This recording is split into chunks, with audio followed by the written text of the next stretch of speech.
A very jubilant good morning to one and all.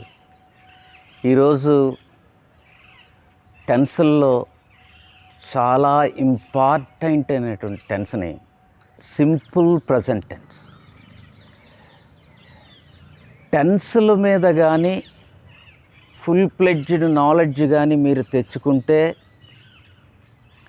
40-50% language మీద ఒక రకమైనటువంటి grip వస్తుంది అనేటువంటి ఒక నానుడి ఉంది ప్రజల్లోనే కాదు, లెర్నర్స్లో ఉంది, నేర్చుకున్న వాళ్ళలో కూడా ఉంది. అందుకే ఈ టెన్స్ని చాలా డీటెయిల్గా మీరు నేర్చుకోండి. అయితే ఈరోజు నేను చెప్పబోయేటువంటి tense simple present tense. Simple present tense టెన్స్లన్నిటిలోకి చాలా ఇంపార్టెంట్ అయినటువంటి టెన్స్. అంటే మిగతా టెన్స్లకి ఈ సింపుల్ ప్రజెంట్ టెన్స్కి కంపేర్ చేస్తే మిగతా టెన్స్ల్లో కేవలం 2 లేక 3 సిచ్యువేషన్సే ఉంటాయి. కానీ ఈ సింపుల్ ప్రజెంట్ టెన్స్లో ఇంచుమించుగా 14 నుంచి 15 వరకు సిచ్యువేషన్స్ ఉంటాయి. ఈ సింపుల్ ప్రజెంట్ టెన్స్ను కానీ మీరు సంపూర్తిగా అర్థం చేసుకుంటే మిగతా టెన్స్ చాలా అవలీలగా మీకు అర్థమైపోతాయి. So that is the thing. అయితే ఈ భాషకి మూలం టెన్స్లు. అంటే ఈరోజు మీరు ఒక భాష నేర్చుకోవడానికి వచ్చారు, ఆ భాష మీద కంప్లీట్ గ్రిప్ సంపాదించాలి, కమాండ్ తెచ్చుకోవాలి, ఫుల్ ప్లెడ్జ్డ్గా నేర్చుకోవాలి అని మీరు ఇక్కడికి రావడం జరిగింది. సో ఆ భాషకి మూలమైనటువంటి టెన్స్ని ఈరోజు టెన్స్లు ఆల్రెడీ ఒకసారి ఒక ఓవర్వ్యూ ఒకటి ఇచ్చేసాం 12 టెన్స్ల మీద. ఈరోజు ఫస్ట్ టెన్స్ అనేటువంటి సింపుల్ ప్రజెంట్ టెన్స్ని చెప్తున్నాం. అయితే ఇది చెప్పి ముందు కూడా మనం కేవలం I appeal you to spare at least 2 minutes for about language. భాష గురించి ఒక 2 నిమిషాలు తెలుసుకుని క్లాసులోకి వెళితే మీరు చాలా ఫ్రీగా కంఫర్టబుల్గా మీకు అర్థమైపోతుంది అన్నమాట. చూడండి, అయితే భాష అంటే ఏమిటి? ఫస్ట్ మనం భాష నేర్చుకోవడానికి వచ్చినప్పుడు భాష అంటే ఏంటో తెలుసుకోవాలి. భాష వేర్ దెర్ ఈజ్ మ్యాన్, ఎక్కడైతే మానవుడు ఉంటున్నాడో అక్కడ ఏదో ఒక భాష అనేది ఉంటుంది. ఈ ప్రపంచమే భాషల నిలయం. తెలుగు, తమిళం, ఉర్దూ, మలయాళం, జపనీస్, చైనీస్ అనేకమైనటువంటి భాషలు ఉన్నాయి. మరి lakhs of people, billions of people, crores of people are speaking different language మాట్లాడుకుంటున్నారు.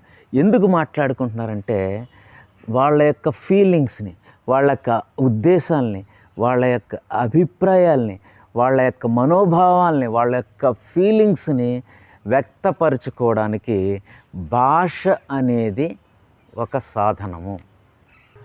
ఒక మగవాడు ఉన్నాడు, అతను మాట్లాడలేడు, అతను సరిగ్గా వినిపించదు, కానీ తన భాషను ఎక్స్ప్రెస్ చేసుకోలేడు. అయితే మగవాళ్ళు కూడా మనకన్నా అద్భుతంగా ఎక్స్ప్రెస్ చేయగలరు with body language. Somewhat they have to feel some a little bit effort. అయితే భాష అనేది మానవాళికి ఒక వరం లాంటిది. మనం ఏదైతే ఫీల్ అవుతున్నామో అది 100% ఎదుటి వ్యక్తికి చెప్పడానికి ఒక సాధనం. అయితే భాష ఎందుకో, భాష యొక్క ఉపయోగం ఏంటో తెలుసుకున్నాం. ఈ భాష దేనితో నిర్మితం ఉంటుంది, భాషలో ఏముంటాయి అనే విషయం మనం తెలుసుకోవాలి. ఇప్పుడు సపోజ్ ఒక గోడను చూశారనుకోండి, ఈ గోడ దేనితో నిర్మితమైంది అని ఎవరైనా అడిగితే ఇటుకలని చెప్తాం. ప్రధానమైనటువంటి అంశాలు, ద మెయిన్ ఫ్యాక్టర్స్ గోడలే ఉంటాయి, ఇటుకలే ఉంటాయి. ఇటుకలన్నీ పేరిస్తే గోడ అయింది. అదేవిధంగా భాషలో ఏముంటాయి, భాష దేంతో నిర్మితమైంది అనే విషయం మనం తెలుసుకోవాల్సిన అవసరం ఉంది. అంటే ఇద్దరు ఒక భాష మాట్లాడుకుంటున్నారు, తెలుగు. చూడండి, ఎరా నువ్వు ఎక్కడున్నావు అంటే నేను ఇక్కడ చదువుకుంటున్నాను. తన యొక్క ఫీలింగ్ని ఒక సెంటెన్స్ ద్వారా చెప్తున్నాడు, తన యొక్క ఫీలింగ్ని ఒక సెంటెన్స్ ద్వారా ఆన్సర్ చేస్తున్నాడు. నేను ఇక్కడ చదువుకుంటున్నాను. ఏ కాలేజీలో చదువుతున్నావు? నేను ఇంజనీరింగ్ కాలేజీలో జేఎన్టీయూలో చదువుతున్నాను. ఎన్నాళ్ళ నుంచి చదువుతున్నావు? 1 ఇయర్ నుంచి చదువుతున్నాను. తన ఫీలింగ్ని ఒక సెంటెన్స్తో చెప్తుంటే ఎదుటి వ్యక్తి తన ఫీలింగ్ని మరొక సెంటెన్స్తో చెప్తున్నాడు. ఇద్దరు మాట్లాడుకుంటుంటే ఏం బయటకు వస్తున్నాయండి? సెంటెన్సులు బయటకు వస్తున్నాయి. సో ఇదే language. Language is nothing but sentences. ఇద్దరు మాట్లాడుకుంటే కాన్వర్సేషన్ జరుగుతుంటే అక్కడ వచ్చేది ఎక్స్చేంజ్ ఆఫ్ సెంటెన్సెస్ ఎక్స్చేంజ్ అవుతుంటాయి. అదే ఎవరైనా స్పీచ్ ఇస్తే సెంటెన్సులు ఫ్లో అయిపోతూ ఉంటాయి. ఎలాగా నన్ను ఈరోజు ఆహ్వానించారు, నేను ఆహ్వానించినందుకు సంతోషంగా ఉంది, అదొక సెంటెన్స్.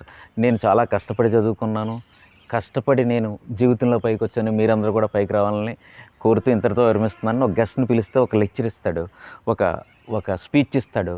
అంటే ఆ స్పీచ్లో ప్రతి హ్యూమన్ ఫీలింగ్ని ఒక్కొక్క సెంటెన్స్ ద్వారా అతను వ్యక్తపరుస్తున్నాడు.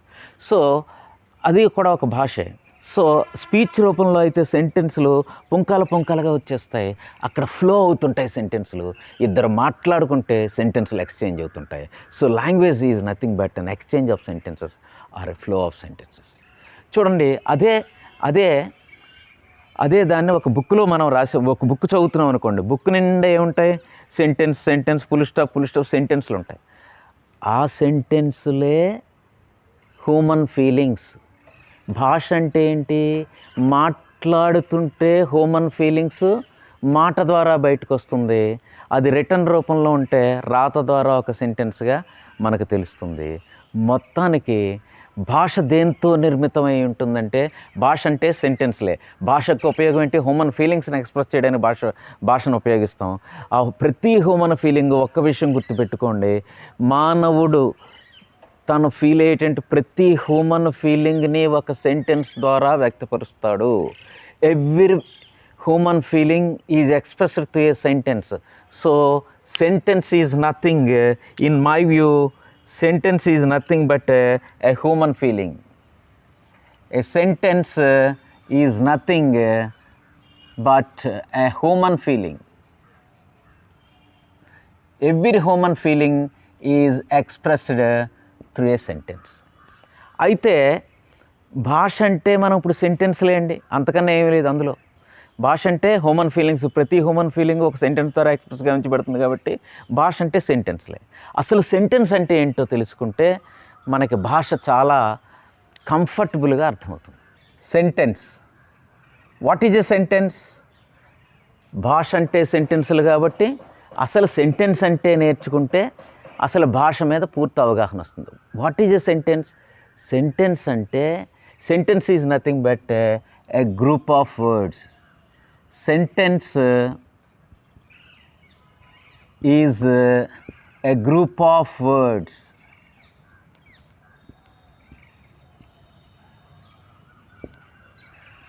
ఇప్పుడు చూడండి, నేను కొన్ని సెంటెన్స్లు ఇక్కడ తెలుగులో రాస్తున్నాను.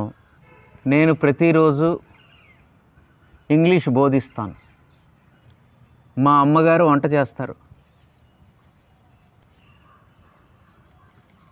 మా నాన్నగారు పొలానికి వెళ్తారు. ఇవన్నీ ఏంటండి? ఇవన్నీ సెంటెన్స్లు. సెంటెన్స్ అంటే ఏం చెప్పాం? Sentence is a group of words అని చెప్పాం. అంటే ఇదొక వర్డ్, ఇదొక పదం, this is a word, this is a word, and this is a word, and this is a word, this is a word, this is a word. ఈ words అన్నీ కలిపి ఏమవుతున్నాయండి? సెంటెన్స్లు అవుతున్నాయి. ఇప్పుడు పువ్వులు అలా విడిపోయి ఉన్నాయి. ఈ పువ్వులన్నీ ఒక దండ కింద ఇచ్చేస్తే ఏమైపోయింది? పువ్వులు దండ ఎలా అయిపోయినాయో అలాగే ఈ వర్డ్స్ అన్నిటిని ఒక చోట పేరిస్తే అవి సెంటెన్స్లని. ఈ చివరున్న వర్డ్ బోధిస్తాను, ఇది ఒక యాక్షన్ తెలియజేస్తుంది. చేస్తారు అనేది కూడా ఒక యాక్షన్ తెలియజేస్తుంది. వెళతారు అనేది కూడా ఒక యాక్షన్, పని తెలియజేస్తుంది. కాబట్టి ఈ పదాన్ని క్రియ అని అన్నారు. అర్థమైంది కదండి? అయితే what is a sentence? Sentence is a group of words. అయితే గ్రూప్ ఆఫ్ వర్డ్స్ అన్నీ కలిపి ఒక సెంటెన్స్ అయింది. కానీ ఇప్పుడు ఇవి గ్రూప్ ఆఫ్ వర్డ్సా కాదా? 2 దాటితే గ్రూప్ ఆఫ్ వర్డ్సే. ఇదొక గ్రూపు, ఇదొక గ్రూపు. అయితే వీటిని చదివి చూడండి మీరు, ఇవి సెంటెన్స్లు అయినాయండి? అవ్వలేదే. నేను ప్రతిరోజు ఇంగ్లీష్, అదొక సెంటెన్స్గా అవ్వలేదు. మా అమ్మగారు వంట చేసేసారో చెయ్యరో చేయనివ్వరో తెలియదు. మా నాన్నగారు పొలానికి వెళ్ళారో అసలు ఈ పదాలు కలిస్తే ఒక వాక్యం అవుతుందంటున్నారు. ఇవి గ్రూప్ ఆఫ్ వర్డ్సే, కానీ ఇక్కడ సెంటెన్స్ అవ్వలేదు. ఎందుకు అవ్వలేదు అంటే sentence is a group of words అనేది సరైన డెఫినేషన్ కాదు. Sentence is a group of words which gives a complete meaning. Group of words ఉండి పూర్తి అర్థాన్ని ఇస్తేనే అది సెంటెన్స్ అవుతుంది. ఇక్కడ గ్రూప్ ఆఫ్ వర్డ్స్ ఉన్నంత మాత్రాన సెంటెన్స్ అవ్వదు.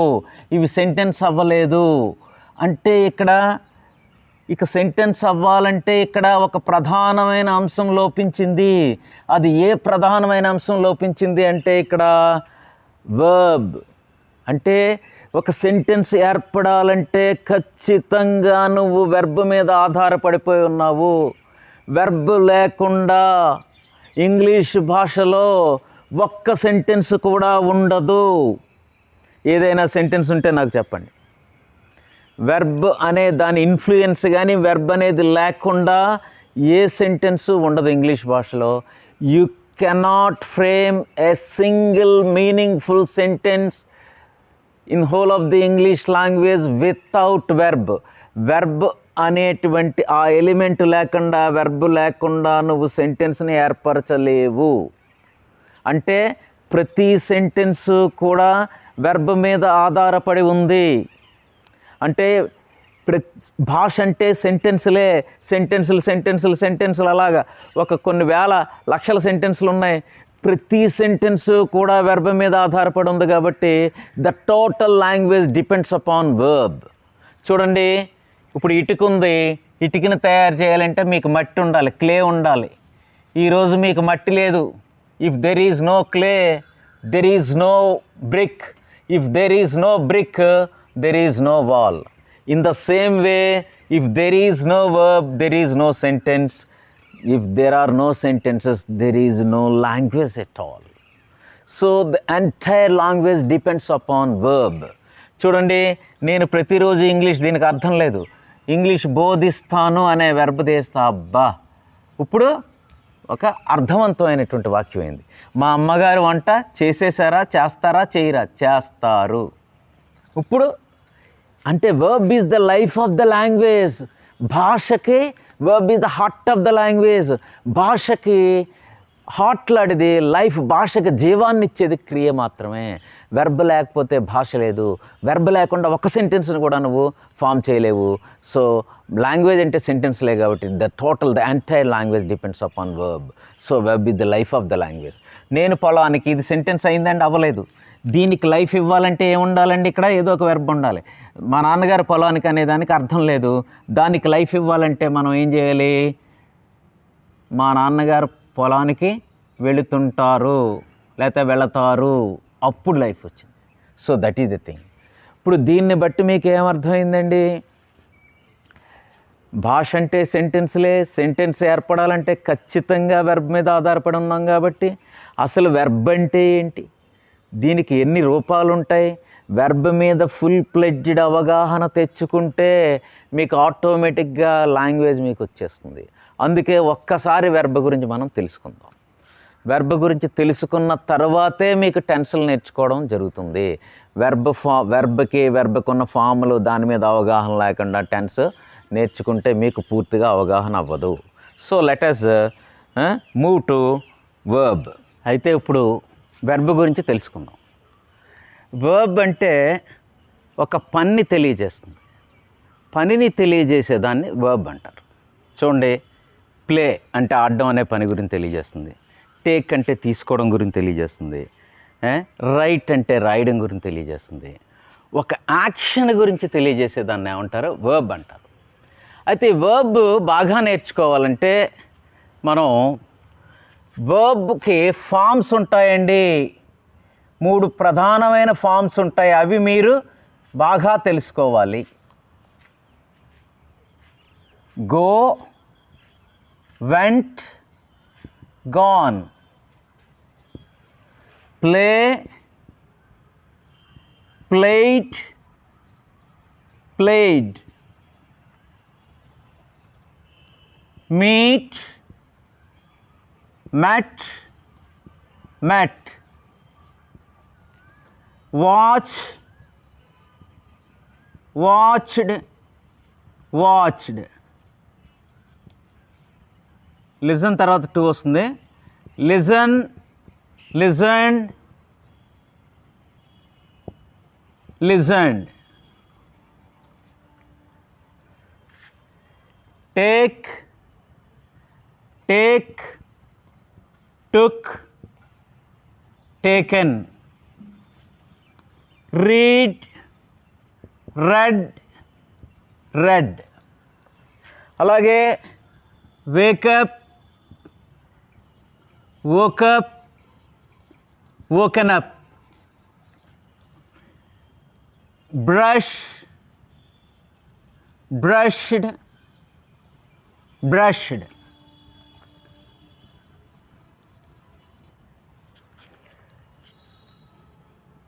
Take, took, taken. Go, went, gone. Attend, attended, attended. Cooked, cooked. Drive, drove, driven.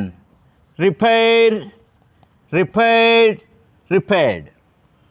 అయితే ఈ ప్రధానమైనటువంటి మూడు వెర్బ్ ఫామ్స్ ఉంటాయండి. ఈ 3 వెర్బ్ ఫామ్స్ పూర్తిగా కంఠస్థం పట్టుకోవాలి. మనం కంఠస్థం పట్టిన తర్వాత ఏంటంటే టెన్స్లో మీద ఎప్పుడైతే ఎవరైతే వెర్బ్ ఫామ్స్ మీద పూర్తి అవగాహన తెచ్చుకుంటారో అప్పుడు టెన్స్లు చాలా ఈజీగా అర్థమైపోతాయి. పని టెన్స్లు అర్థమైపోతాయి. ఇంచుమించుగా లాంగ్వేజ్లోకి మీరు ఎంటర్ అయిపోయినట్టే, మాట్లాడడం స్టార్ట్ చేసేయచ్చు. So that is the thing. ఇప్పుడు చూడండి, ఈ 3 వెర్బ్ ఫామ్స్ ఉన్నాయి కదా. ఫస్ట్ ఫామ్ ఆఫ్ ది వర్బ్ని ఏమంటాం మనం? V1 అంటాం. దీన్ని ఏమంటామండి? V1. సెకండ్ ఫామ్ని ఏమంటాం? V2. This is called V2. Third ఫామ్ని ఏమంటాం? V3.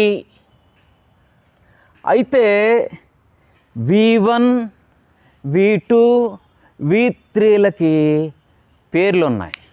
First form of the వర్బ్ని ఏమంటాం? Present tense. ఏమంటామండి? Present tense. Second form of the వర్బ్ని ఏమంటాం? Past tense. Third form of the వర్బ్ని ఏమంటామండి? ఏమంటాం చెప్పండి? థర్డ్ ఫామ్ ఆఫ్ ది వర్బ్ని ఏమంటామండి? అంటే చాలామంది ఫ్యూచర్ టెన్స్ అని చెప్తున్నారు. అది అబ్సల్యూట్లీ రాంగ్. ఇక్కడ మనం టెన్స్లు నేర్చుకోవడం లేదండి, వెర్బ్ ఫామ్స్ నేర్చుకుంటున్నాం. థర్డ్ ఫామ్ ఆఫ్ ది వర్బ్ని ఏమంటారంటే పాస్ట్ పార్టిసిపుల్ అని అంటారు. This is called past participle. ఇవి టెన్స్లు కాదు, ఫ్యూచర్ టెన్స్ కాదు, అది గుర్తుపెట్టుకోవాలి. ఇవి 3 బాగా నేర్చుకుంటే టెన్స్లు మీకు చాలా సులభంగా అర్థమవుతాయి. ఇక్కడ చూడండి, first form of the V1 ఒక టెన్సే. అంటే ఇది టెన్స్ల జాబితాలోకి వస్తుంది, వెర్బ్ ఫామ్స్ జాబితాలోకి వస్తుంది. V2 కూడా ఒక టెన్సే. ఇది టెన్స్ల జాబితాలోకి వస్తుంది, వెర్బ్ ఫామ్స్ జాబితాలోకి కూడా వస్తుంది. V3 అనేది దానికి సపరేట్ మీనింగ్ ఉంది. ఇప్పుడు V1 గురించి తెలుసుకుందాం. ఫస్ట్ ఫామ్ ఆఫ్ ది వర్బ్ని ఏమంటామండి? ప్రజెంట్ టెన్స్ అని అంటాం. ఏమంటాం?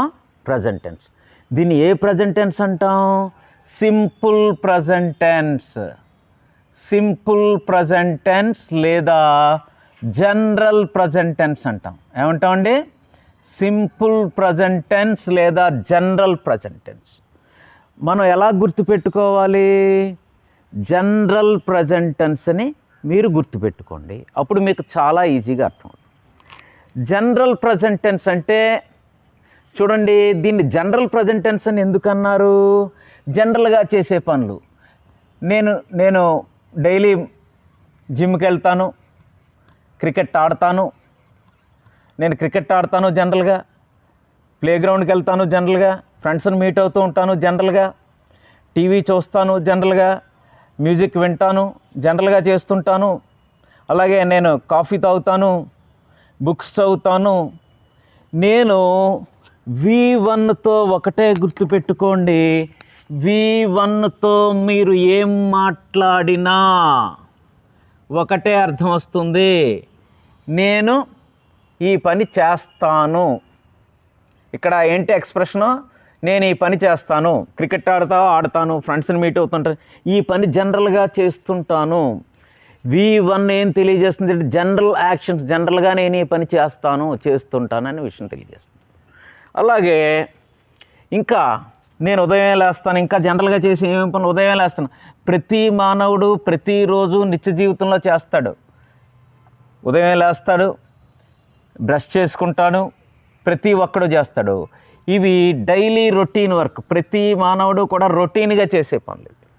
అలాగే కాఫీ తీసుకుంటాడు, టిఫిన్ తీసుకుంటాడు, ఆఫీస్కి వెళ్తాడు, డ్యూటీకి అటెండ్ అవుతాడు, ఇంటికి రిటర్న్ అవుతాడు. ప్రతి మానవుడు ప్రతిరోజు జనరల్గా 100% చేస్తారు. నేను ఇలా చేస్తుంటాను, నేను ఇలా చేస్తాను అంటే V1తో మనం చెప్పాలి. అదేవిధంగా చూడండి, నీకు వంట వచ్చా బాబు, వంట చేస్తావా అంటే ఇది ఒక స్కిల్. నాకు ఉందండి, అలవాటు ఉంది, చేస్తాను, నేను చేయగలను, చేస్తాను అంటే ఇక్కడ ఏంటి, ఐ డూ, చేస్తాను, నేను ఈ పని చేస్తాను, నాకు అలవాటు ఉంది అని చెప్పినప్పుడు అది స్కిల్, వంట చేయడం అనేది. అలాగే కార్ డ్రైవ్ చేస్తావా, చేస్తాను, నేను జనరల్గా ఈ పని చేస్తుంటాను అంటే వెర్బ్ యొక్క ఏ రూపంతో చెప్పాలండి, V1తో మొదటి రూపంతో చెప్పాలి. అలాగే వెర్బ్ యొక్క మొదటి రూపంతో కానీ మీరు ఏం చెప్పినా నేను జనరల్గా ఈ పని చేస్తుంటాను అని 99% అటువంటి మీనింగ్ వస్తుంది. చూడండి, ఫస్ట్ ఫామ్ ఆఫ్ ది వెర్బ్ని simple present tense or general present tense అంటారు. చూడండి, నేను ప్లే గ్రౌండ్కి వెళ్తాను, క్రికెట్ ఆడతాను, ఫ్రెండ్స్ని మీట్ అవుతాను, ఇవన్నీ చేస్తుంటాను. ఇవన్నీ ఏంటివి హ్యాబిట్స్. ఏ వ్యక్తి అయినా సరే నేను ఈ పని చేస్తాను అంటే వాడికి ఇంట్రెస్ట్ ఉంది, నేను ఈ పని చేస్తాను అంటే అది వాడికి హ్యాబిట్ అన్నా అయి ఉండాలి, లేకపోతే అది అతని డైలీ రొటీన్ వర్క్ అన్నా అయి ఉండాలి, లేకపోతే అది అతనికి వచ్చిన స్కిల్ అయినా అయి ఉండాలి. So that is the thing. So ఆ టచ్ అయినా అయి ఉండాలి. అంటే నేను జనరల్గా పని చేస్తానంటే సాధారణంగా హ్యాబిట్ అయినా అయి ఉండాలి, డైలీ రొటీన్ వర్క్ అన్నా అయి ఉండాలి, లేకపోతే నా పనితో నాకు టచ్ ఉందని చెప్పేటప్పుడు నేను ఈ పని చేస్తుంటాను అంటే వెళ్తాను, ప్లే క్రికెట్ ఆడతాను, జనరల్గా నేను ఈ పనులు చేస్తుంటాను అంటే V1తో చెప్తాం. అందుకే దీన్ని సింపుల్ ప్రజెంట్ టెన్స్ లేదా జనరల్ ప్రజెంట్ టెన్స్ అంటారు. సో ప్రజెంట్ టెన్స్ అంటే ప్రజెంట్లో కంటిన్యూ అవుతుంది కదండి, అదే అంటున్నారు, అది తప్పు. ప్రజెంట్లో కంటిన్యూ అది ప్రజెంట్ కంటిన్యూస్ టెన్స్. చూడండి, నేను ఇప్పుడు ఏం చేస్తున్నాను, నేను టీచ్ చేస్తున్నాను, అప్పుడు ఏం చెప్పాలి, ఐ ఆమ్ టీచింగ్. నేనేం చేస్తున్నాను, ఐ ఆమ్ టీచింగ్. ఇది ప్రజెంట్లో కంటిన్యూ అవుతుంది కాబట్టి దీన్ని ప్రజెంట్ కంటిన్యూస్ టెన్స్ అని అంటారు. ఏదైనా వెర్బ్కి ఇంగ్ ఫామ్ చేరితే ఆ పని కంటిన్యూ అవుతున్నట్టు. I am teaching. ఇప్పుడు మీరు అందరూ వింటున్నారు, యు ఆర్ లిజనింగ్. ఫ్యాన్ తిరుగుతుంది, ఫ్యాన్ ఈజ్ రొటేటింగ్. అతను ఆడుకుంటున్నాడు, he is playing. I am teaching. నేను జనరల్గా టీచ్ చేస్తాను, నేను ఇంగ్లీష్ టీచ్ చేస్తాను, అప్పుడేమంటాను, ఐ టీచ్ ఇంగ్లీష్. నేను జనరల్గా ఈ పని చేస్తానంటే దేంతో చెప్పమన్నాను, V1తో చెప్పమన్నాం. ఇది జనరల్ ప్రజెంట్ టెన్స్, ఇది ప్రజెంట్ కంటిన్యూస్ టెన్స్. అలాగే నేను క్రికెట్ ఆడతాను అంటే ఏమనాలి, జనరల్ యాక్షనా కంటిన్యూస్ యాక్షనా, ఇది జనరల్గా ఆ పని చేస్తుంటాను. I play cricket, that's all. I play cricket. నేను ఇప్పుడు క్రికెట్ ఆడుతూ ఉన్నాను, అప్పుడేమనాలి, ఐ ఆమ్ ప్లేయింగ్ క్రికెట్.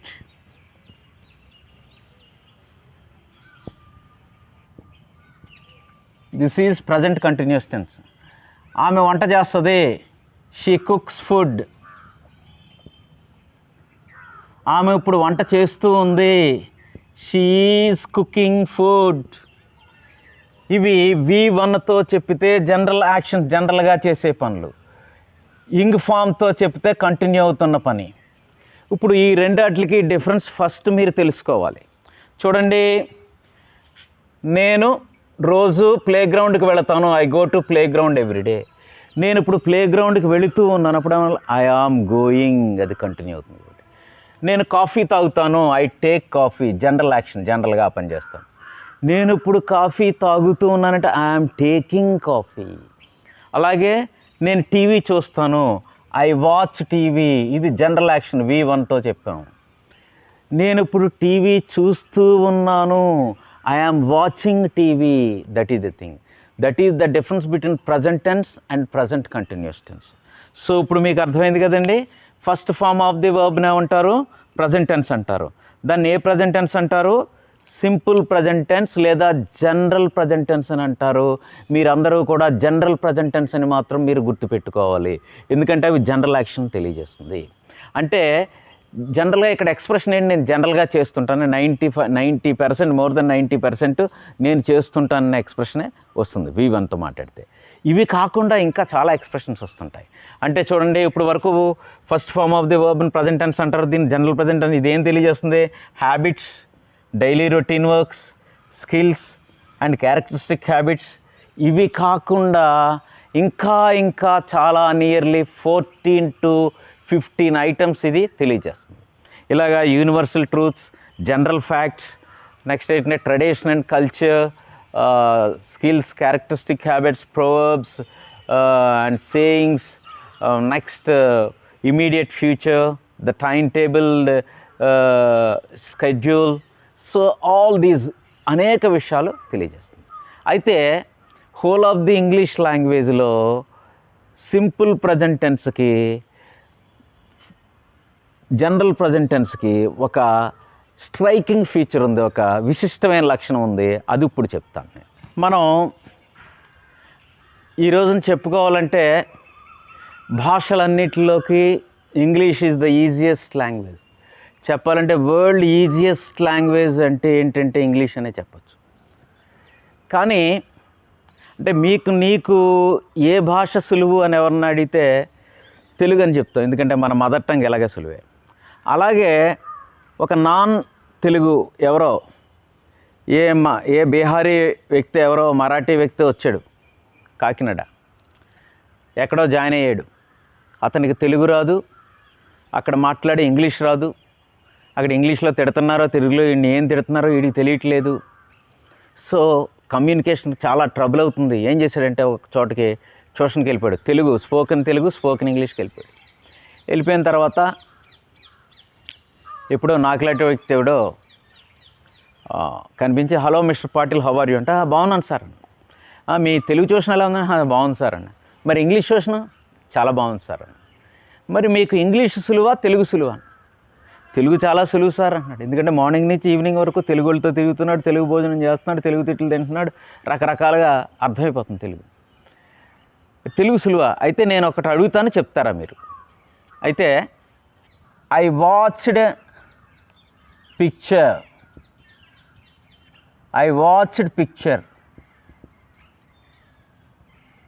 అయితే మీరు తెలుగు సులువు అన్నారు కదండి, ఐ వాచ్డ్ పిక్చర్ దాన్ని తెలుగులో ఏమంటారు?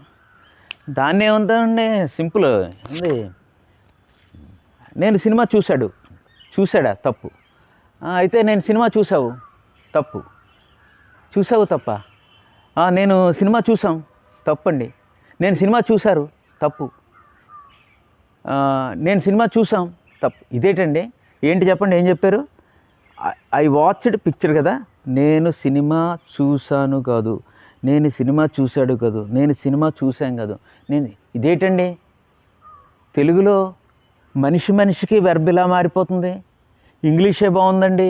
ఇంగ్లీష్లో నేను చూసినా, నువ్వు చూసినా, ఎవరు చూసినా వాచ్డే. I watched movie, you watched movie, they watched movie. We watched movie, she watched movie, he watched movie. మనతో పాటు కుక్కను కూడా తీసుకెళ్తే అది కూడా చూసింది అనుకోండి. It watched movie. ఇదేంటండి, ఇంగ్లీష్లో ఒక యాక్షను అందరి వ్యక్తులకి కూడా అదే ఎక్స్ప్రెషన్ ఉంటుందండి. అదే తెలుగులో అయితే నేను చూసాను, నీవు చూసావు, మనం చూసాం, మీరు చూసారు, వారు చూసారు, అతడు చూశాడు, ఆమె చూసింది, అది అంటే కుక్క చూసింది. ఇదేంటండి, ఇంగ్లీష్లో నేను చూసినా, నువ్వు చూసినా, ఎవరు చూసినా వాచ్డే. I watched, you watched, she watched, they watched, it watched అన్నట్లకి వాచ్డే.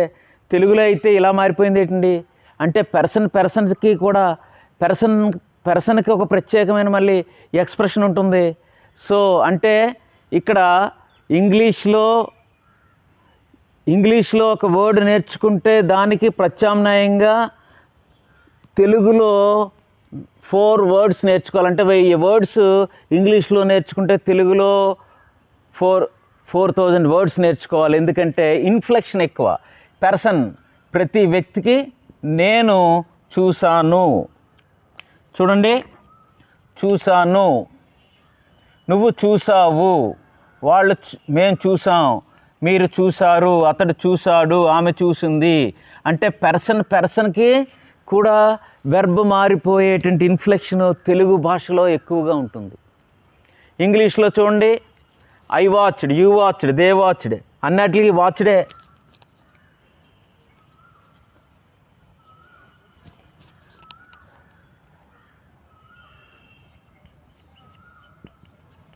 I watched picture. ఎంత సులువుగా ఉందో చూడండి ఇంగ్లీషు. I watched, you watched, they watched, we watched, she watched, it watched, he watched అన్నిటికి ఒకే వెర్బ్ ఉంటుంది ఇంగ్లీష్లో. అంటే పర్సన్ బట్టి చిన్న మార్పు జరగదు అది. So English is a comparatively easy language than that of Telugu or any Indian language. So that is the thing. అయితే ఈ తెలుగులో ఎలాగా ఈ వ్యక్తి నేననే వ్యక్తికి చూసాను అని ఎలా ఉందో, నీవు అనే వ్యక్తికి చూసావు అని ఎలా మారుతుందో, అతడు అనే వ్యక్తికి డూ ఎలా చేరుతుందో, అలాగా హోల్ ఆఫ్ ది ఇంగ్లీష్ లాంగ్వేజ్లో ఒక స్ట్రైకింగ్గా కనిపించే ఇన్ఫ్లెక్షన్ అంటే పర్సన్ను బట్టి వెర్బ్ మారడం అనే ప్రక్రియ సింపుల్ ప్రజెంట్ టెన్స్లోనే మనం చూస్తాం, జనరల్ ప్రజెంట్ టెన్స్లోనే చూస్తాం. అది ఏంటో ఈరోజు చెప్తాను. ఇది చాలా చాలా important topic in whole of the English language. మొత్తం ఇంగ్లీష్ భాషలో ఇప్పుడు నేను చెప్పబోయేది చాలా చాలా ఇంపార్టెంట్ టాపిక్. చాలా జాగ్రత్తగా వినండి. ఇప్పుడు ఇంగ్లీష్కి తెలుగుకి అర్థమైంది కదా. ఇంగ్లీష్లో అయితే నేను సినిమా చూసినా, నువ్వు చూసినా, ఎవరు చూసినా ఒకే వెర్బ్. కానీ తెలుగులో పర్సన్ను బట్టి కొద్దిగా మారుతుంది. అది పర్సన్ను బట్టి వెర్బ్ మారేటువంటి వెర్బ్ యొక్క ఎక్స్ప్రెషన్ మారే ప్రక్రియ తెలుగులో ఎక్కువ ఉంటుంది, ఇంగ్లీష్లో చాలా తక్కువ, ఇంచుమించు చాలా తక్కువ. కానీ ఇంగ్లీష్లో ఒక టెన్స్లో సింపుల్ ప్రజెంట్ టెన్స్లో స్ట్రైకింగ్గా ఉంటుంది. అది ఈరోజు మీరు చాలా జాగ్రత్తగా వినండి. ఫస్ట్ ఫామ్ ఆఫ్ ది వర్బ్ని ఏమంటామండి? Present tense. Second form of the వర్బ్ని ఏమంటామండి? Past tense. Third form of the వర్బ్ని ఏమంటాం? Past participle. దీని గురించి కూడా చెప్తాను నేను, చెప్పిన తర్వాత వెళదాం. చూడండి, గో, వెంట్, గాన్, మెట్.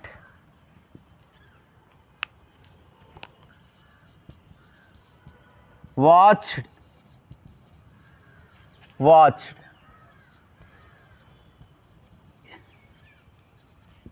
ప్లేడ్,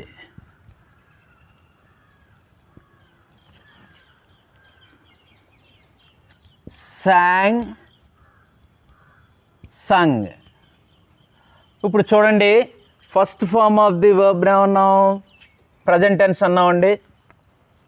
దీన్ని సింపుల్ ప్రజెంట్ టెన్స్ లేదా జనరల్ ప్రజెంట్ టెన్స్ అని అంటారు. ఇది జనరల్ యాక్షన్ తెలియజేస్తుంది, మీకు చెప్పాను. Second form of the verb ఏమంటారు? పాస్ట్ టెన్స్ అంటారు. జరిగిపోయింది ఏదో జరిగిపోయింది. వెంట్ అంటే వెళ్ళాను, మెట్ అంటే కలిశాను, వాచ్డ్ చూశాను, ప్లేడ్ అంటే ఆడాను, సాంగ్ అంటే పాడేశాను. V1తో అయితే చేస్తాను అనే ఎక్స్ప్రెషను, V2తో, V1తో మీరేం మాట్లాడినా జనరల్గా ఆ పని చేస్తాను, చేస్తుంటాను అని అర్థం. V2తో మాట్లాడితే ఏంటి? చేసేసాను, ఆడేశాను, చూసేశాను, పాడేశాను, వెళ్ళానని. మరి third form of the verb past participle అంటారు.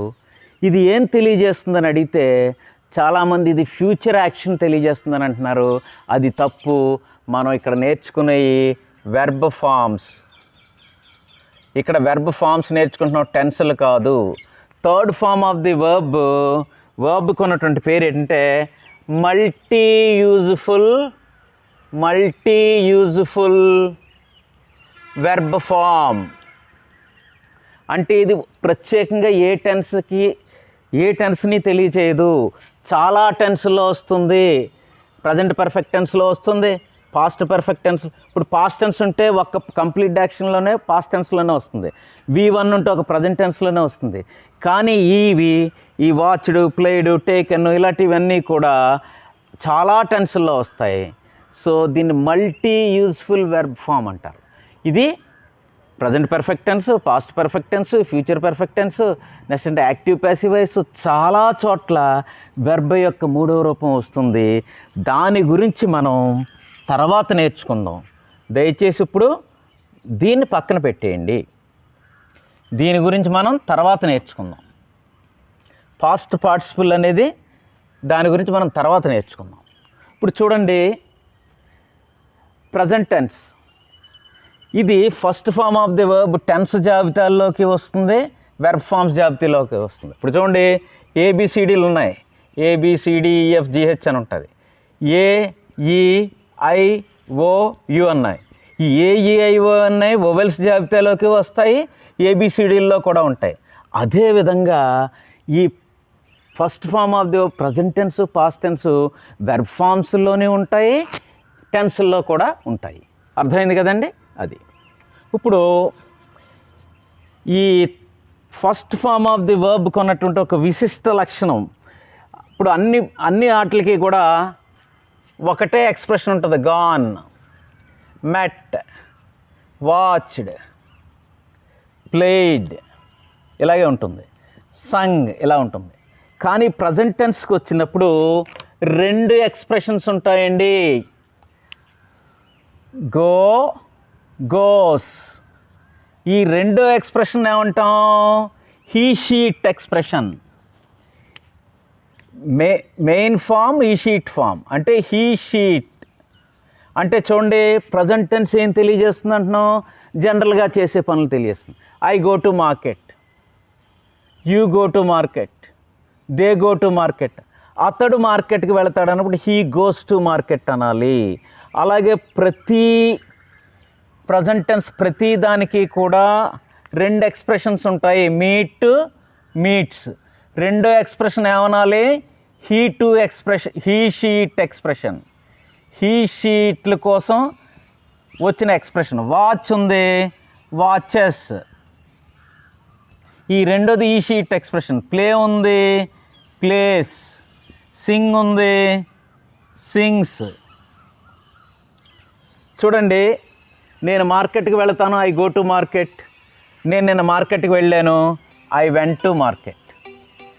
వాళ్ళు మార్కెట్కి వెళ్తారు, దే గో టు మార్కెట్. వాళ్ళు నిన్న మార్కెట్కి వెళ్ళి దే వెంట్ టు మార్కెట్. అతను మార్కెట్కి వెళ్తాడు, హీ గోస్ టు మార్కెట్. అతను నిన్న మార్కెట్కి వెళ్ళాడు, హీ వెంట్ టు మార్కెట్. అంటే పాస్ట్. ఇప్పుడు చూడండి, అతడు మార్కెట్కి వెళతాడు అనేది ఉంది, హీ గోస్ టు మార్కెట్. అతడు నిన్న మార్కెట్కి వెళ్ళాడు అంటే హీ వెంట్ టు మార్కెట్ అని అనాలి. ఎందుకంటే పాస్ట్ టెన్స్కి ఒకే ఎక్స్ప్రెషన్ ఉంది. హీ షీట్ల కోసం ప్రత్యేకమైన ఎక్స్ప్రెషన్ ఉండదు. ఇక్కడ పాస్ట్ టెన్స్లో మీరు గమనించాల్సింది ఏంటంటే I went to market, you went to market, we went to market, you went to market, they went to market, he went to market, she went to market, it went to market. అన్నిటికీ ఒకే expression ఉంది past టెన్స్లో. అలాగే చూడండి, I meet friends, he meets friends. అతడు ఫ్రెండ్స్ని meet అవుతూ ఉంటాడు. He meets friends. I meet friends, అతడు మీట్ అవుతుంటాడు. He meets friends. Yesterday I met my friend, he also met his friend. చూడండి, నేను మార్కెట్కి వెళ్తాను, ఐ గో టు మార్కెట్. అతడు మార్కెట్కి వెళ్తాడు, హీ గోస్ టు మార్కెట్. నేను మార్కెట్కి వెళ్ళాను, ఐ వెంట్ టు మార్కెట్. అతను వెళ్ళాడు, he went to market. Past టెన్స్కి వచ్చేటప్పటికి ఒకే ఎక్స్ప్రెషను. ప్రజెంట్ టెన్స్లో హీ షీట్ల యొక్క అలవాట్లు డైలీ రొటీన్ వర్క్స్ తెలియజేసినప్పుడు వెర్బ్కి ఎస్ చేరుతూ ప్రత్యేకంగా ఎక్స్ప్రెస్ చేయాలి. చూడండి, I play cricket, he plays cricket. I take coffee, he takes coffee. I go to college, he goes to college. I sing songs, he sings songs. I take coffee, he takes coffee. అతడు జనరల్గా చేస్తుంటాడు అంటే yes చేర్చాలి. అతడు చేసేసిన పని ఉందంటే దానికి ఎస్ చేరదు. పాస్ట్ టెన్స్కి హోల్ ఆఫ్ ది ఇంగ్లీష్ లాంగ్వేజ్లో ఎస్ అనేది ఒక ప్రజెంట్ టెన్స్కి మాత్రమే చేరుతుంది, పాస్ట్ టెన్స్కి ఎస్ చేరదు. అలాగే పాస్ట్ టెన్స్కి కానీ ఎస్ చేరితే ఎలా ఉంటుంది చూసారా? వెంట్స్, కుకుడ్స్, టుక్స్, ఆస్కడ్స్, ప్లేడ్స్, శాంగ్స్ ఇలాంటివి ఎక్కడ ఉంటాయండి? ఉండవు. ఎందుకు? పాస్ట్ టెన్స్కి ఎస్ చేరదు. ఎస్ అనేది అసలు హోల్ ఆఫ్ ది ఇంగ్లీష్ లాంగ్వేజ్లో ఎవరి గురించి వస్తుంది? ఎస్ అంటే ఎస్ ఈజ్ ఫర్ హీ షీట్ల కోసం వస్తుంది. హీ షీట్లు కోసం వై షీట్లకు అలవాట్లు చెప్పేటప్పుడు మాత్రం he meets friends, yesterday met his friend. He goes to college, yesterday went to college. He watches TV, yesterday he watched TV. He plays cricket, yesterday he played cricket. He sings songs, yesterday he sang a song. So that is the thing. అర్థమైంది కదండి? Present టెన్స్కి ఎన్ని ఫామ్లు ఉంటాయండి? 2 forms ఉంటాయి. First form route form అంటారు, main form and ఈ she it form. Present tense ఏం తెలియజేస్తుందండి? అలవాట్లు, జనరల్గా చేసే పనులు. ఈ షీట్లకు అలవాట్లు, జనరల్గా చేసే పనులకి ఎస్ చేరుతూ ఈ షీట్ ఫామ్స్తో ఎక్స్ప్రెస్ చేయాలి. He meets friends, he goes to college, he watches, he plays, he sings అని. అలాగే I go to college, I meet friends, I watch TV, I play cricket. That is the thing. Whole of the English లాంగ్వేజ్లో yes అనేది ఒక్క present టెన్స్కి మాత్రమే చేరుతుంది. ఆ yes అనేది ఈ షీట్ల గురించే వస్తుంది. ప్రజెంట్ టెన్స్ ఈ షీట్లకు అలవాట్లు, జనరల్గా చేసే పనులు తెలియజేస్తుంది కాబట్టి ఈ షీట్ల ప్రజెంట్ టెన్స్ అలవాట్లు, జనరల్గా చేసే పనులు తెలియజేస్తుంది.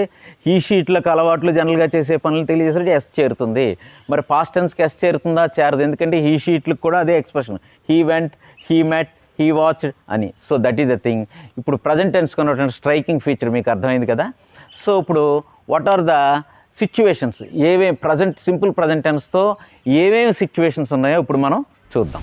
Okay, first form of the verb ఏమేమి తెలియజేస్తుందంటే habits, daily routine works, universal truths, skills and characteristic habits, general facts, tradition and culture, Proverbs.